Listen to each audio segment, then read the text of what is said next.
37 million മനുഷ്യർ മരിച്ചു വീണ ഒന്നാം ലോക മഹായുദ്ധവും 72 ദശലക്ഷം പേരുടെ നിണം ചിന്തിയ രണ്ടാം ലോക മഹായുദ്ധവും സമാധാനത്തിന്റെ ഏതു വെള്ളരിപ്രാവിനെയാണ് പറത്തിയത്?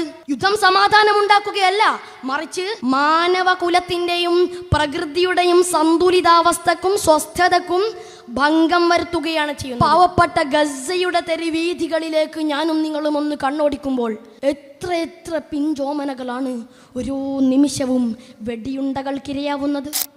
മൃതിയടയുന്നവരുടെ അക്കക്കണക്കുകൾക്കപ്പുറം അംഗവിച്ഛേദം സംഭവിച്ച ആയിരങ്ങളുടെ ആർത്തനാദങ്ങൾ ആരെങ്കിലും അറിയുന്നുണ്ടോ?